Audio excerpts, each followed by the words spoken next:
Hey, welcome into the live stream today. We're going to be diving into Credit Suisse and also some of the aspects of how major banks may have a bigger effect on how the markets will be responding in the very near future. We'll dive into all of that. It's going to have a special guest today as well. My name is Paul Barron. Welcome back into Tech Path. Joining me today, of course, is Gareth Soloway, who has been on our show many times, coming over from In the Money Stocks. Great to have you back. Hey, great to be here, Paul. All fun. Let's get into some of the scenarios that the markets are facing right now. Everybody kind of woke up to what's going on with Credit Suisse. We see a lot happening in the space right now. Some of the things that kind of focus in on this market capitalization of Credit Suisse at 22.3 billion a year ago, and its current market net worth now around 10.4 billion. So you're talking over half of its net worth essentially just stripped away from where the market is. When you look at things like that, Gareth, and you kind of consider the impact of what this may have on the overarching investment markets themselves, do you think this is a big deal? I do think if Credit Suisse did go into default, I think that would be a big event, right? I mean, we remember Lehman. I don't think we could ever forget Lehman for those of us that traded through that period. And it was a dramatic and traumatic event for the overall investing public as we saw markets collapse. What I'm fascinated by today is that we're actually seeing Credit Suisse up on the day, even in spite of all this kind of chatter over the weekend. Yeah. Now, I know the heads of the company came out and defended it, but I do think all right, so check this out. The combination of this plus, and I know we'll talk about the economic data that we got today, but think about how the Fed may be forced to pivot, and could Credit Suisse be part of the reason that they're going to be forced to pivot? Interesting angle too, because this is one that kind of has been circling around Twitter a little bit. Is that there are some key kingpins that could place the dominoes into effect of at least starting the process of where the Fed could be on in terms of a pivot. Back to your point, in the article it says Credit Suisse pledged to deliver a strategic plan October 27th. In an effort to obviously avoid filing bankruptcy. This, of course, would include the sale of investment banking activities, the black sheep that speculates the market, etc. And that they've also been in talks with investors to raise capital with different eventualities in mind, including the possibility that the bank may abandon the U.S. market, citing obviously sources that are familiar. With that being the case, and I look at that and I think, gosh, if that were a scenario of a major bank, like global bank, like Credit Suisse, to abandon what is one of the most rich markets in the world, what does that say to you for the long outlook of something like this? Do you think there's a potential here, or is this just posturing? I mean, right now, I'm not looking into it too much, but I do think you have to pay attention to everything right now. I mean, you look at what's gone on with the Federal Reserve, how they've raised interest rates from basically 25 basis points or 0.25% to where we currently are in such a short amount of time. And to Right. me, it was always, and I know I came on a few weeks ago with you, we talked about this. It's silly to me to think that the Fed, how could they not think that there's going to be these ripple effects that are going to Sure. cause major issues, right? I mean, it's not like you're going like Volcker went from 12 to 18%, 50% hike. Here you're going from 25.25% to 3.25. It's a massive move that's going to rock the system. So again, these type of things, to me, it's going to force them to pivot. It really will. Yeah, I just saw the breaking coming over from CNBC. Dow is jumping 900 points right now, literally as we speak. With that being the case, the Fed, back to your point, you got the Fed obviously breaking things. Here's kind of where Wall Street it has been somewhat on edge, as well as around the world. When you look at some of the things that kind of focus in on this right here, propping up the Treasury market, doing so will likely force the Fed to put a halt on its quantitative tightening program ahead of schedule. Let's talk about timeline here. If we saw QT get the boot and we saw an easing start to flow in, this is something that I've looked at and spent hours and hours of research to try to figure out where would this happen. Would this happen possibly post election in November, or would we see something even prior to that here in October? So I'm thinking, I think the next Fed meeting is the 2nd and 3rd of November or something like Yeah. that. So I think that would be where we would start to see it. And I think the Fed will try to be super careful not to make it too obvious. Like I think Mm, you're looking at a 50 basis point hike instead of a 75, which will show okay. that they're on the down slope. But I think, again, what we're seeing is the market's already starting to price this in, which I think is amazing. For instance, 10-year yield is falling today. The stocks market Yeah. is rallying. So you're already getting the market to kind of jump on this bandwagon. Now, the question is, if we rally too much, does it then kick up the inflation again because of the wealth Exactly. effect? I mean, Yeah. it's just like this whack-a-mole type scenario. Yeah, I think that's the situation is that when you look at kind of going out too early on some of your your best efforts, it usually kind of starts to slap you back in the face and get your Yeah. reality kind of flowing back in. And that's what they're talking about. The other worry right here, let me kind of zoom in on that, is that the whipsaw wing markets will expose the weak hands among asset managers, hedge funds, other players, et cetera, which over leveraged in the market with obvious risks. Mhm. And then margin calls and forced liquidations could also cause a lot of market instability. With those kind of scenarios, you play the stock market a lot more than we do. When you look at because the stock market is so tightly connected to where Bitcoin and many of the crypto assets are flowing right now, how do you see this playing out on the S&P 500 or in the general stock market right now in terms of sentiment? Yeah, so I do think in terms of sentiment, like, every move down in the market, especially we just recently pierced those June lows before the bounce today on Friday, we pierced them. I do think it takes its toll on sentiment. And there's absolutely funds that are leveraged to the hilt here. So hedge fund Yeah, world, it's out there. The leverage is ridiculous because, again, their job is to basically give the market or give investors a bigger return than what they could get in the S&P 500. And a lot of exactly. them have been programmed for the last multiple years that to do that, you got to leverage up because the market always buy the dip, right? Always buy the dip. And so I do think you're going to see more and more things. I heard the Vision Fund, I think they're unwinding like 30% of the people in that fund. A lot of funds are already starting to unwind because they've taken such drastic hits. You've got Benjamin Dunn here. He's a hedge fund chief here, risk officer, running a consultancy, Alpha Theory Advisors. He says there's really nothing historic can point to for what's going on in the markets today. So we can't look back. And we're seeing multiple standard deviation moves in things like the Swedish krona, treasuries, oil, silver, like every other day. Mhm. These are not healthy moves. So to that point, this is just getting out of whack. At some point, some of this has to start to dovetail back in and make sense from at least a financial market standpoint. Do you think this scenario with major banks actually running right up to the wall of potential bankruptcy could cause it? Or do you think it's going to take something further? Because we've always been talking about a black swan event that would really kind of solidify the market.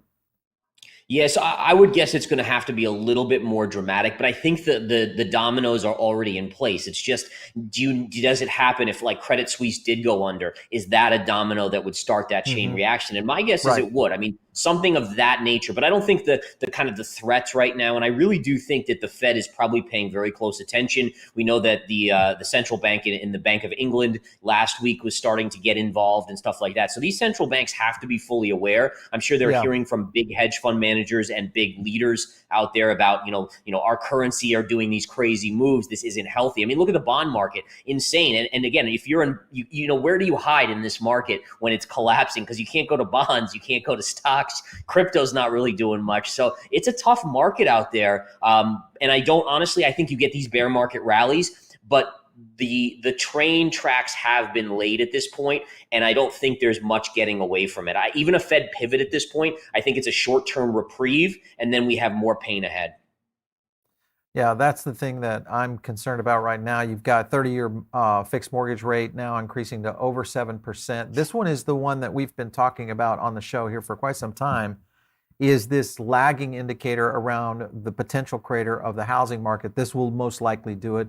We're talking about pretty much double what you would have had to pay in terms of a house Yep. value-wise versus what you could afford today just because of the interest rates. I did some analysis on this just over the past few days in just showing some variations between $1 million home and a $500,000 home. The differences were striking because of the a 7+%, and most likely going to see that up around 7.25.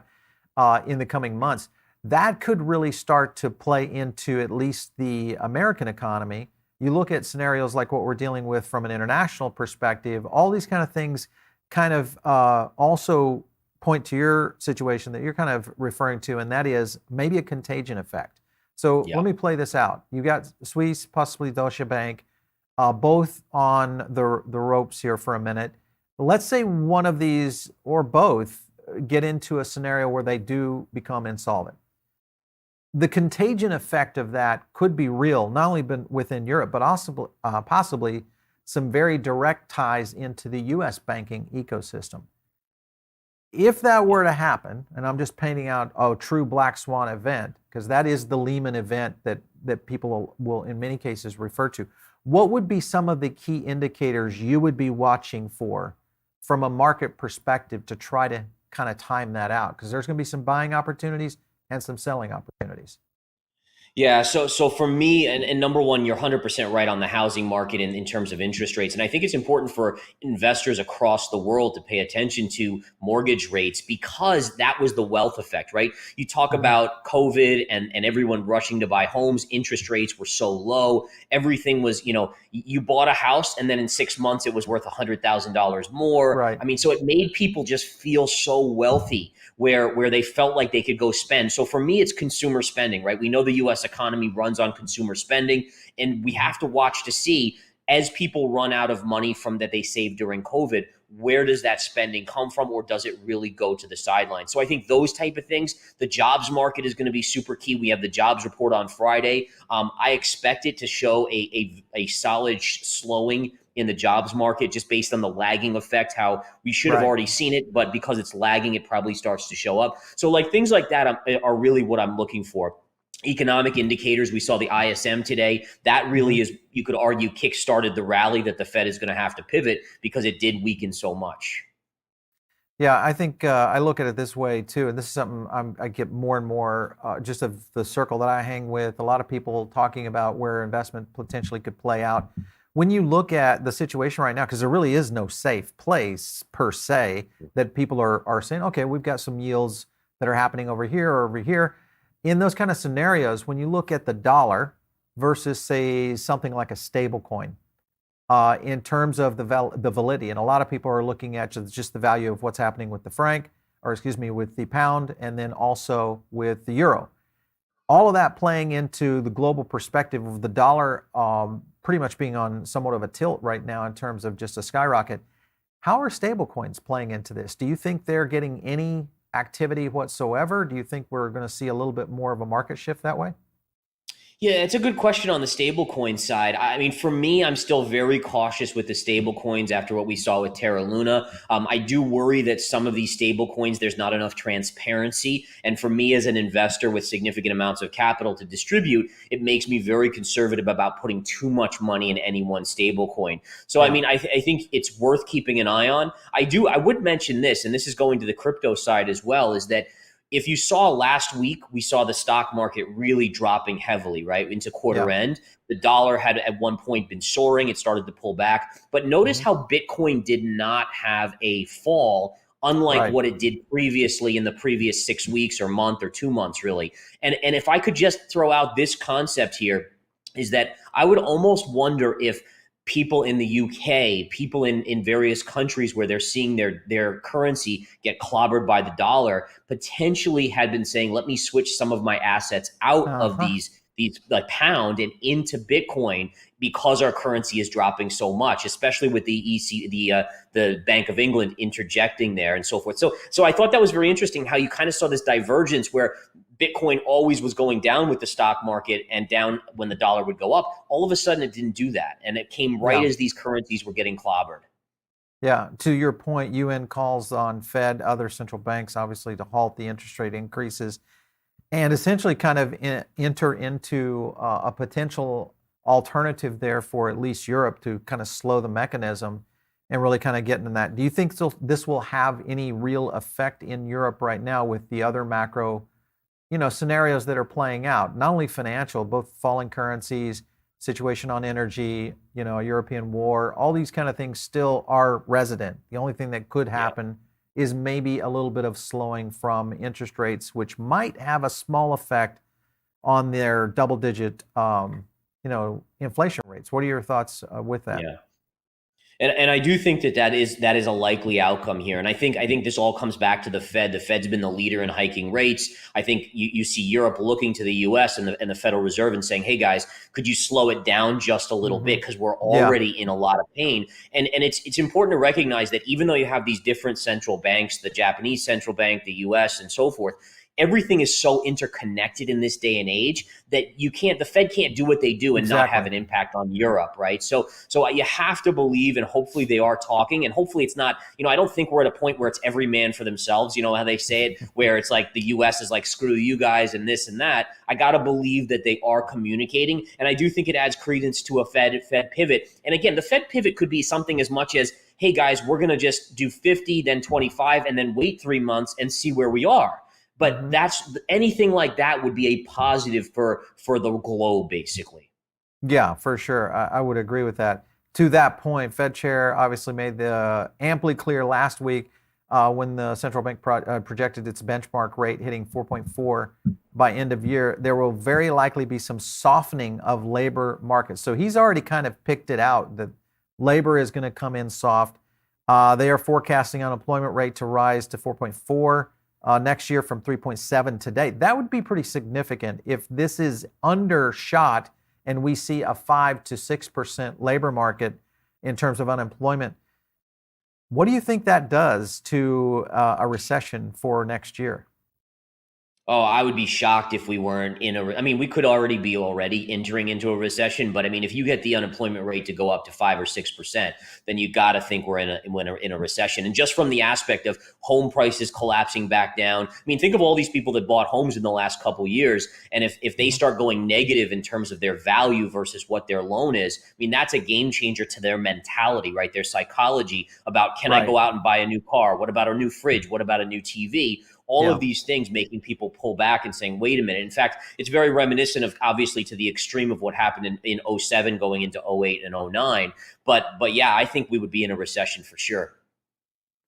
Yeah, I was looking at, there are scenarios playing out in not only the real estate market, and these are the things we've talked about. You guys have listened to us before about how this all plays into it. What are some of the leading indicators that you always should, or trailing indicators you should be looking at? Obviously, home prices and real estate, obviously the thing we've been talking about in terms of jobs. The other aspect is credit, and this is, we saw some pressure on the credit markets last week. We'll continue to see more pressure on that. Retail credit could really become a big scenario. I've been also watching the numbers within the automotive industry, which has really surprised me on what kind of slowdown and how quickly we've seen that occur. All of these things all happening again at the same time, really kind of pressure it in. To a tweet I did this morning, go ahead, hit on that.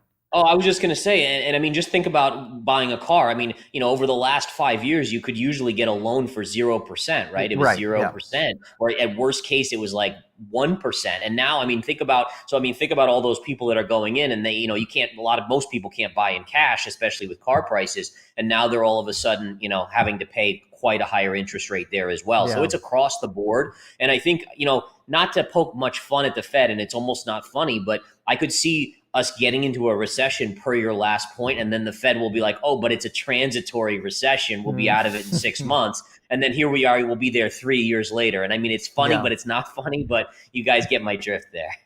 Yeah, definitely not going to be the case. A tweet I did this morning, this was talking about payrolls on Friday. This may be kind of the big disappointment. And this is talking also back to your point, the ISM unemployment index, which you think is where we would probably see a little bit of this, but it's unexpectedly plunged the most since COVID, since the crash in COVID. So this is the second biggest drop this decade that we've seen around that.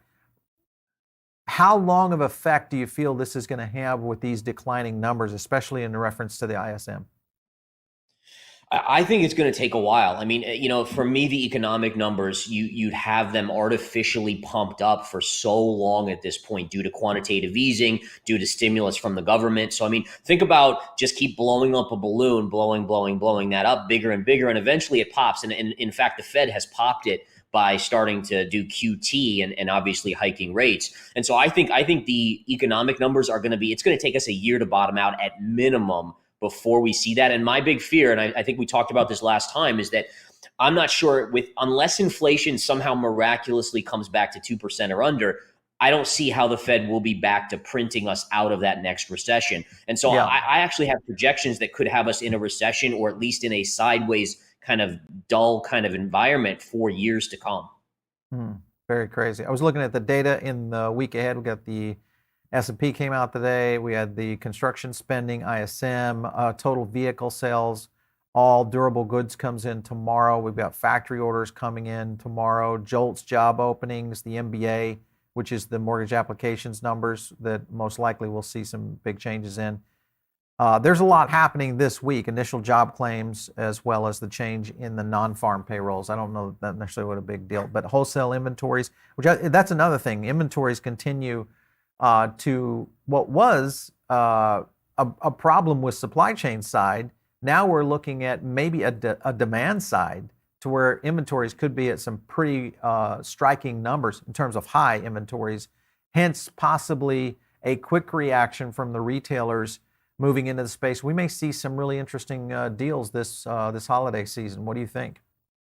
I think so. I think that's the angle it's going to, is where the demand side is going to really fall off. And I think you're already seeing that. You were referencing the cars, auto sales, stuff like that. Yeah. And you're going to see that 100%. And again, going back to the housing market, as housing sales dry up, you're going to see that chain reaction, right? From the electricians to the plumbers, to all these jobs that are associated with the housing market just coming to a standstill. And that's going to take its toll for sure.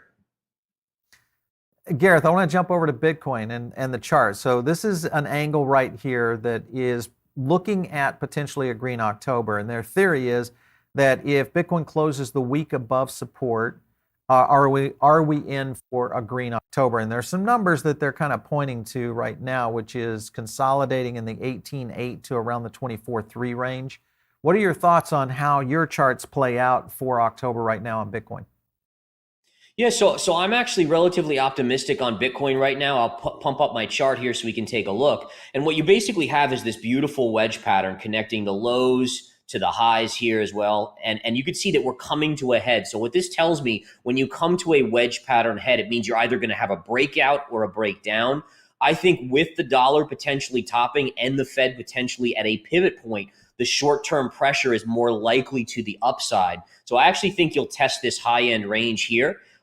So right over here it would be. So right in this vicinity here, which is around 20,800. And if you can clear that, then I'm in the camp of a very strong October with upside potentially maybe to about 25,000. So upside to 25 as potential for October. Pressure of where the dollar holds in relationship to Bitcoin. This was just in from FTX. I want to show you that they just have now listed the FTX dollar spot index. How would that play into it with a spot index for the dollar, especially around perpetual futures, of how this may affect Bitcoin overall? Or is there anything that could indicate from that? What are your thoughts with this?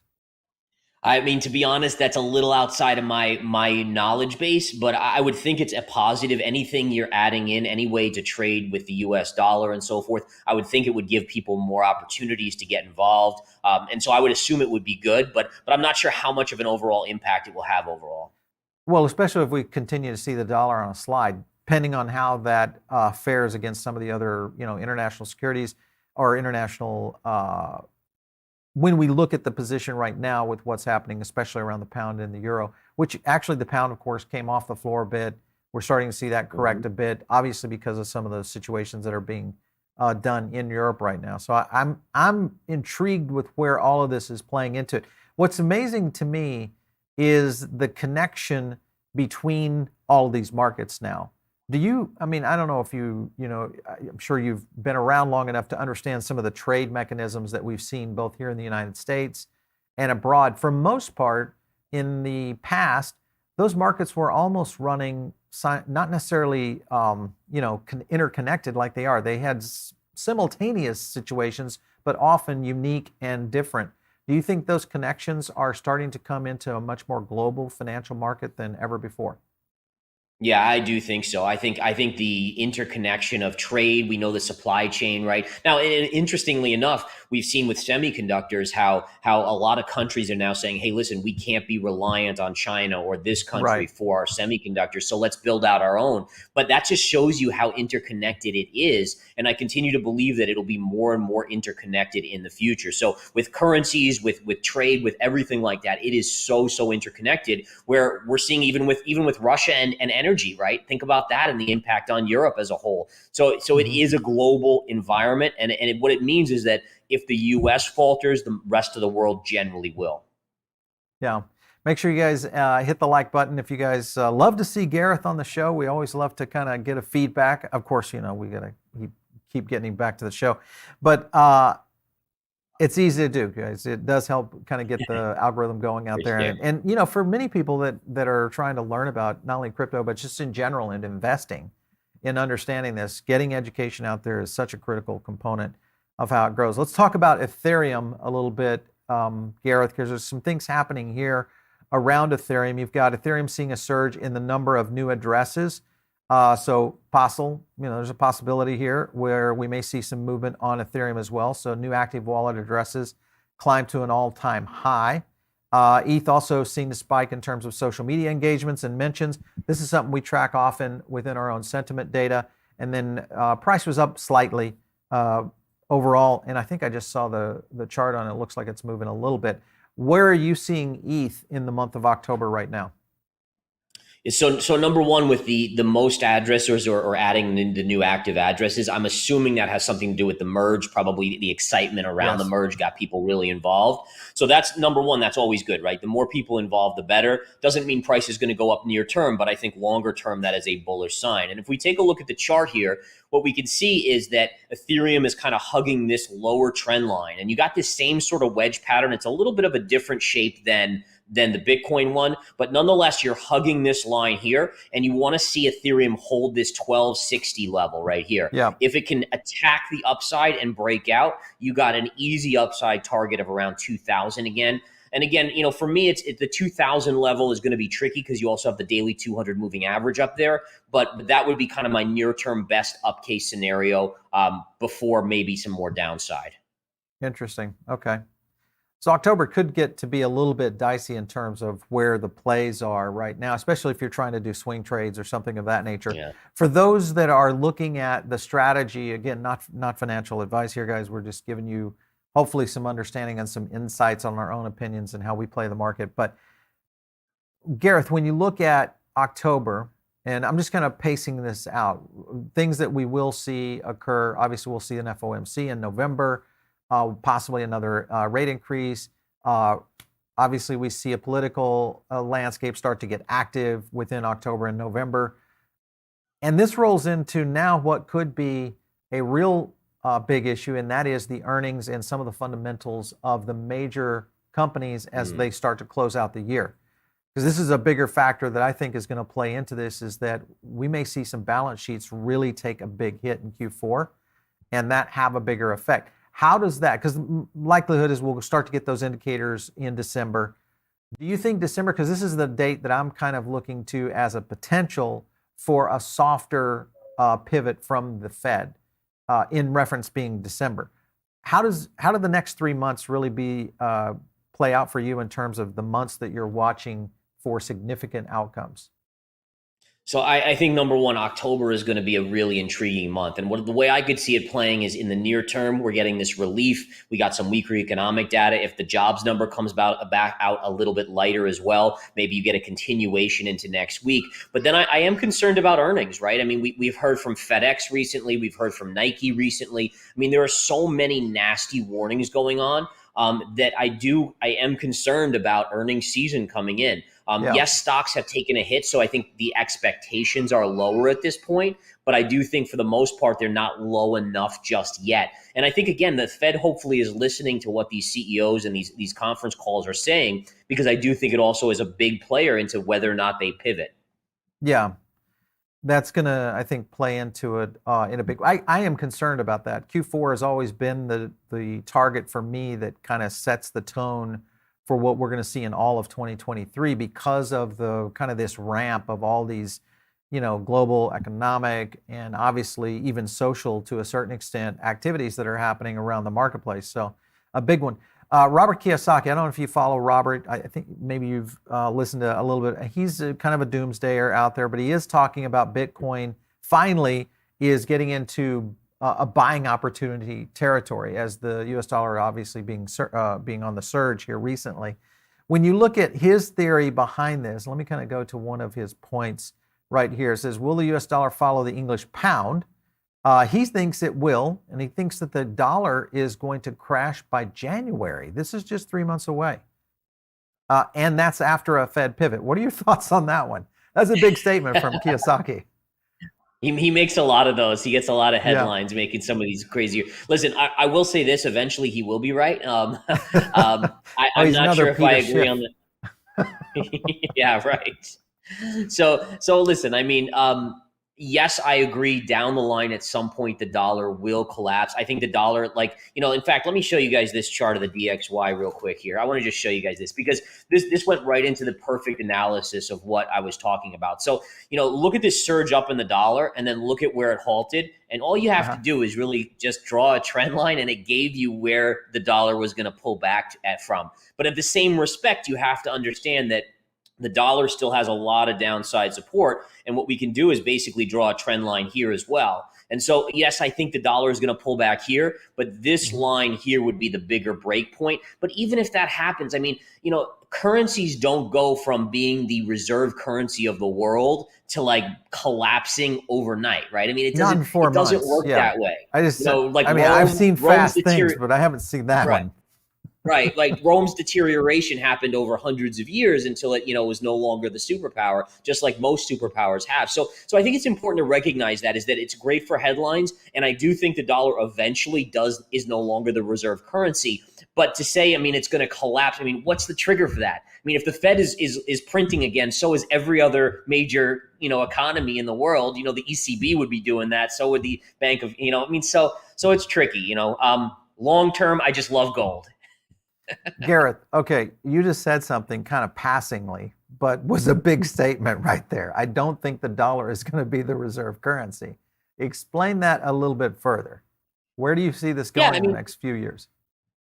So, and again, the next few years, I'm not sure about, but I think in the next 10 to 15 years, and again, I don't know if it'll be the digital yuan or there'll be some new currency. I've hypothesized that, you see the pound trading almost at par with the dollar, the euro trading at par with the dollar. You almost could create a world currency amongst these bigger countries and then kind of have that supplant the US dollar. And again, I don't think the US government would want that just yet. But for me, it's if you look at history at how long reserve currencies lasted, we're at the end of that cusp as a reserve currency from when it started. And I think that's something people overlook. You can look at England when they had it or when France, there's so many different reserve currencies. But the point again is that what happens with reserve currencies is that the governments that have them take advantage of that by printing too much. And that is the downfall of the reserve currency. Eventually people get fed up with it and they're like, well, why am I buying your debt if you're just going to keep printing? Yeah, exactly, for sure. Gareth, are you in any trades right now? How are you kind of playing the current volatility that's happening today? Yeah, so I definitely am in trades. I've been in gold. I'm loving the gold move today, folks. Holy cow, about time. You guys know I've been a big fan of gold for quite some time, and we're finally seeing Show the us crack a on gold the dollar. chart. Let's really get the audience stirred up. Look at that candle today. Yep. So just on gold alone, this is the trend line I'm watching. It's a beautiful trend line from the all-time high up here, which was that double top going back to 2020. So if we can break above that, that would get me even more excited. Right now, we're just trading in this range, but if we could get above there, that would be exciting. The move on silver, by the way, holy cow. Look at that move on silver. That's a nice little short completely broke out. 9%, silver. What would cause silver to move like that? Because this is something we haven't seen in quite some time. I did hear that silver squeeze was trending on Twitter over the weekend. So maybe some buyers coming out of the woodwork in that respect. And I also think a Fed pivot is not only important for bringing rates down, but it stabilizes the global economy, right? And I think the Right. global economy, then that means the industrial demand for silver can increase as well, or at least get back on its feet. So I think that's part of it as well, is that the Fed pivot works on multiple levels, right? So Fed pivot works for gold and silver because they're a store of safety. So if the dollar declines, and then on the industrial side as well, it works. Yeah, for sure. I have one more topic here on XRP. Obviously, we saw a big jump in XRP, almost as much as what we saw with silver, if you kind of compare. But obviously, we've got a kind of a head-to-head face-off here with Gensler and Garlinghouse. But jumping 9%, XRP, we've been looking at this for quite some time. Sentiment has been trending up. Even at the current state in which it's in, which is a little bit kind of wobbly overall. What are your thoughts on where XRP might be heading right now? Yeah, so I think as XRP goes, I mean, this is a lot more positive what we saw here recently. So take a look at this chart. I think last time we talked about this huge wedge pattern, right? And look at Right. what happened. Broke Yep. above it and you just ripped. And then again, just to show the beauty of how charts work, look at these pivot lows over here and then just put a Hmm. trend line and you could see exactly where it stopped. But what's nice here is that it's holding a lot of these gains. It's going sideways, Exactly. it's chopping, and that is bullish consolidation. Now, again, anytime you come into a big decision by a judge or any individual, there's nothing that's guaranteed. We know that there's nothing in investing that's ever guaranteed, but it's certainly the price action is better than what it could have been. And I think that's the Yeah. positive that you take away from it, that it is definitely a nice looking chart right now. Yeah, we were looking at it a few weeks ago. Really, we're starting to point at this as a potential with a lot of the news that was coming out. We had Deaton on the show, and really just some indicators. Obviously, this past week with the Hinman validation, I think coming from Judge Torres, which kind of put a little bit back on the court of where the SEC is coming from. So much so, I think the SEC is now. We just did a show on this around the Kardashian thing. But I think the SEC is now in a position where they really are trying to ramp up some other news. And it's kind of like a nothing to see here moment, maybe, for what's happening out Yeah. there. We got some cool stuff coming in on questions. So I definitely want to get a couple of those in before we cut here. Let's go over to our poll real quick and take a look at the poll today. Uh-oh. Gareth always loves these polls. Will we see another cataclysmic crash due to a troubled bank? Yes, history repeats itself, 73%. And no, this is just more FUD in the industry. What do you think? I do agree Cataclysmic. with this one. Believe Oh it or my not, God. I do believe, yeah, I do agree that it will happen. I think the key is just understanding that there's no time frame. Like I don't think it's going to happen in the next six months. I think it'll be later in 2023 or beyond when things really get dire with the economy. But I do think that it's inevitable. I mean, unfortunately, we are doomed to repeat our mistakes over and over again, and you can see that everything that was kind of happening in '07, '06, it's kind of Yeah, happened again. And so you have to it go to is. that assumption. Yeah. Listen, I got a chance to live through that right up in a situation where I was running a business, a media business at that time. We were literally just launching new applications and new sites and all kinds of things, kind of transitioning our whole business model. And we ended up having to lay off half of our staff. That was one of the hardest things I've ever done in my life in Mm. running businesses. And it was all based on the 2007 and 2008 financial crisis. So I think people don't necessarily understand the kind of impact this really could have once we see this thing get its fangs out and truly become something that we're going to remember over time. A couple of questions coming in. Let's take a look here. Yeah, let's look at a few. Thanks for the super chat there. What happened to the 13K? Do you still like the 13K zone for Bitcoin right now? Oh yeah, it's still going there. There's no doubt about it for me. So, again, the way the economic outlook for me goes is that you're going to get this relief during the Fed pivot, whether it's in November or December, whenever it does occur, you'll get this relief, and that will just help all risk assets. And then once we see the dawn of the realization that the Fed can't print us out of that incoming recession, that's where you'll see risk assets collapse again, including Bitcoin, at least down to 12, 13,000. So right now, you're feeling that the relief in the current state of what we're seeing currently, in the essence of possibly some lightening up on pressure from Europe, scenarios that may play in this, but we still have financial pressures within certain liquidity issues within the bank, because many analysts are still kind of pointing to liquidity crisis as the real problem underlying all of this. You're thinking right now October is a 25K run, maybe. That's kind of your top end for October, or is there any potential beyond that from a Bitcoin standpoint? There's always a chance, but right now there's a huge amount of resistance around 25,000. So we'd have to see if we get through that. And then I think again, it just comes down to at what point do we actually see that? And I think for instance, I'm surprised the S&P hasn't even gone lower before this relief rally, which means maybe the jobs number comes out stronger. Maybe we still have a little bit of a leg down. I can show my S&P chart real quick here, but I'll show you guys what I was really factoring in. So this is the spiders chart, and we did hit this little pivot here, but before the relief rally, the pivot rally, I was really anticipating that we would touch this level here, which was that 2020 February pre-COVID high, and we haven't done that yet. So it's kind of like a little bit murky here. It's like, do we still have maybe one more sell-off down in the S&P before that longer extended, relief rally on a Fed pivot, or do we have it now, and then when we go down there, it's just further downside? Yeah, and I think the scenario that plays into this, again, you've got earnings coming in, the lagging indicator, still more pressure. Obviously, there will be some foot off the gas if we do get a 50 basis points in November, and then what that might look like in the following meeting will be, to me, one of the more intriguing meetings, because if we do get a subset of that, say, going to a quarter point, how long do you think it would take for the Fed to unwind this over time? If we look into 2023, is this something all the way into mid next year before we start to see enough easing on that, before maybe a lightening or at least a light at the end of the tunnel from a recession standpoint? Yeah, I mean, I think the big question is going to be all about the inflation numbers. So I think the Fed will cue into that. That's what I would cue into, and think that they're not going to start lowering interest rates until we see a dramatic downshift in inflation. Now, if we get to 4% or so on inflation and the economy spirals down, then absolutely they'll start lowering rates. But I mean, if it stays north of 5, it's hard to imagine.